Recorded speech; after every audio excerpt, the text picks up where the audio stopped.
welcome to our foam roller webinar. My name's Callum. With Chris and Andy, I'm putting on our 10k, half marathon and marathon. Today we're joined by Ian and Claire, who will be a foam roller beneficial to add on to your training or recovery regime. So without further ado, I'll leave you with Ian and Claire. Thank you, Callum. Probably all got one of these in the cupboard or seen them in gyms and everywhere else.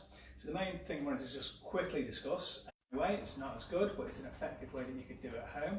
And they help by, as you push against the muscle and put the pressure on there, it encourages blood and what we call lymphatic to come out of the muscle.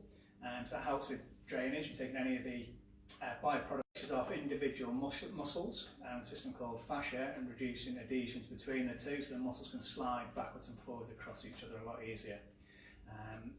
Improving our flexibility, mobility, and with that it's going to speed up the recovery and then obviously improve our performance.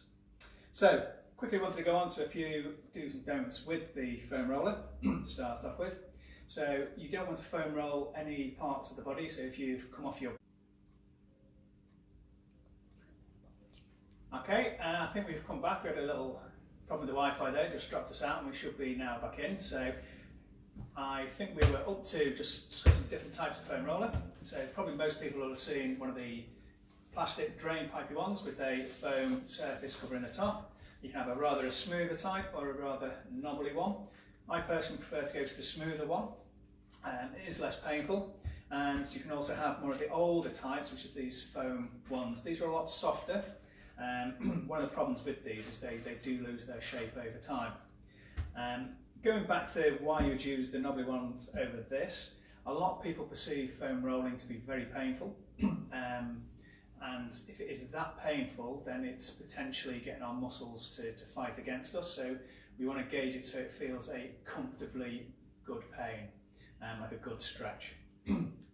So that's why I prefer these, and when we show you the demonstrations as well, we can show you how to graduate the pressure through that as well. Okay, we can also have the longer ones. These are more used for people back and more for posture. What we're doing today is plenty for what we call the smaller foam rollers, this size. And then if you wanted to get really fancy, it's one of my favourites that we use here in the gym, is this type here, which is on rollers. They are expensive at £54 on Amazon, but you know, if you're really into your foam rolling, that's something I like to use. So, right, we're going to move on to the actual foam rolling itself now, and Claire's going to be demonstrating and I'm going to be talking you through it. So, to start off with, we are going to start off with the level M. Claire's going to use this pink one, and we're going to start off by foam rolling our calves. So like I said before at the start, one of the purposes of foam rolling is to improve circulation. So what we want to do is to encourage that circulation. So we're going to roll back towards our heart. So if you imagine which way your blood flows, we're going to massage or roll that way. So basically from our calf here, we're going to roll up to the back of our knee. And basically, you can see how Claire's got her arms on the floor now.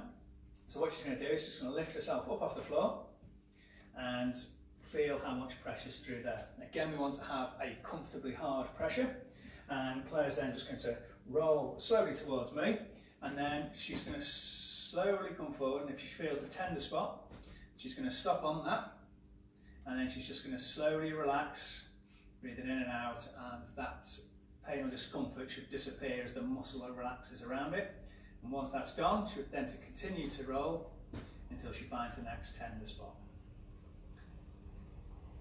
Move all the way up to the back of the knee, and then see how Claire then didn't just roll backwards and forwards, she then stopped, went back to the start, and then continue to roll towards me again. Now if you roll against circulation, you could be pushing blood back down the circulatory system, and it can possibly create a varicose vein because the blood's being pushed back against the valves. So that's rolling the calf.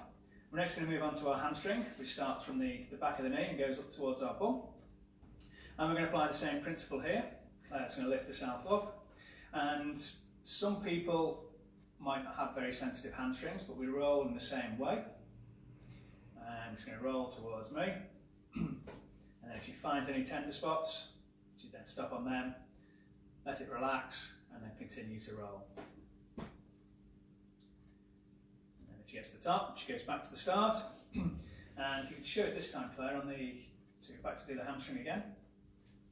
And this time, if you didn't really feel it on the first pass, you could put your right leg over the left, like so you could put an extra bit of pressure through there as well, and then roll forwards that way.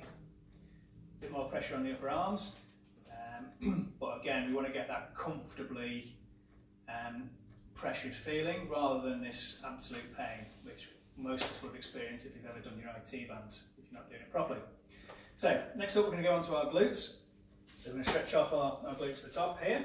So what we're looking to do here is we're trying to get this foam roller in between our hip bone and basically this part of our pelvis here. So we're getting into that meaty part there. And Claire is going to be rotating her hip slowly towards her left there and trying to find that tender spot. Now with the glutes, we haven't got a big surface area to work in, so smaller movements, trying to find those, so like knots and adhesions where you can feel the discomfort. And then just gently moving gently in there and finding those spots. To increase this one, if Claire was to bend her left knee, so bringing the foot that way, that opens up the hip a bit more and you can find in there. But you're going to work in there just to get to that comfortably hard pressure that's there. Okay, that's the glutes. So with all these ones, we're only showing you one leg, but you would obviously need to repeat that on the opposite leg as well. So next up we're going to show is our quads, which is the front part of our here. So what we're going to do is we're going to go into a front plank position. Basically we're going to start from the knee here, and again we're going to control the amount of pressure we put through our bodies because the quads can be quite painful as well, especially if you do a lot of cycling. A lot of cyclists are going to be quad dominant, and runners are as well. So then we're going to roll again, same principle as before, rolling from the knee up to the hip. Any tender spots, you'd stop on there, breathe in, breathe out, relax, and let that dissipate, and then you're going to move all the way through up to the hip. And then, from there, we'll pick ourselves up and we'll go back to the start again. And again, with all of these, we do approximately 3 passes through. If you've got loads of time, you could do possibly 5. Next up, and the last one we're going to look at today, is what we call our IT band.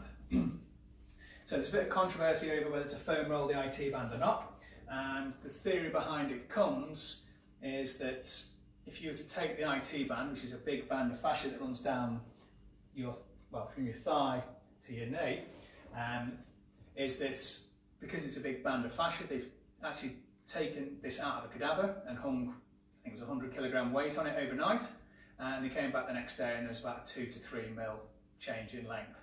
So their theory was, what's the point of foam rolling an IT band, because you cannot change the length of it. The IT band does connect into all the muscles around it though, and it can come adhered and stuck to it. So what we can do is work the tissues around the IT band rather than the IT band itself. If anyone's foam rolled IT bands, it's probably one of the most painful things they've ever done. So what we're going to show you here is a way to reduce the pressure that you put through there, and also to get the most effect of it, we're going to concentrate on working where it attaches to your hamstrings at the back and your quads at the front. So Claire's going to do it now, basically working on the hamstrings there. So typically she's going to lean forward now, and if Claire was to put her right foot on the floor there, she can now control how much pressure you've got going through the IT band here, because the more weight you put through here is the less through there, and then you're going to slowly roll it and you're going to rotate the back of it so it's pressing more on the outside here and going through. Is that quite painful still? But again, you want to try and control it with the amount of pressure you put through, and then you can basically come back to the start. Okay, and the next one we're going to do is we're going to do the quads at the front.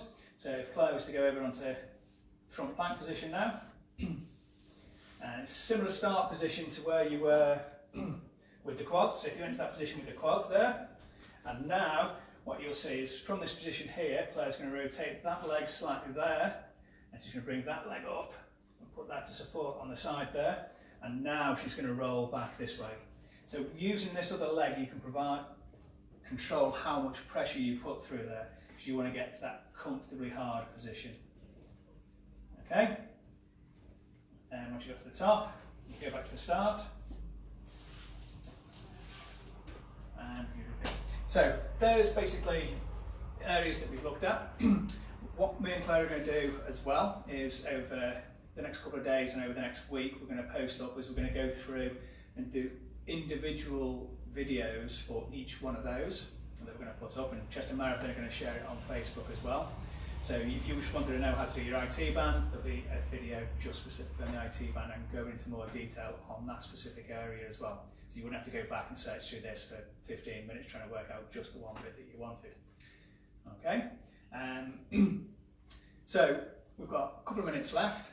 So if anyone's got any questions or anything on there at all, if you type anything in the comments below, or if you think of something in half an hour's time, you can put it into the comments below as well, and we can answer those as well.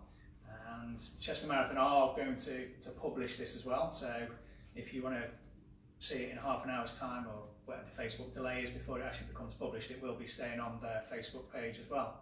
So you can go back there and type in a comment and we can answer those questions as well.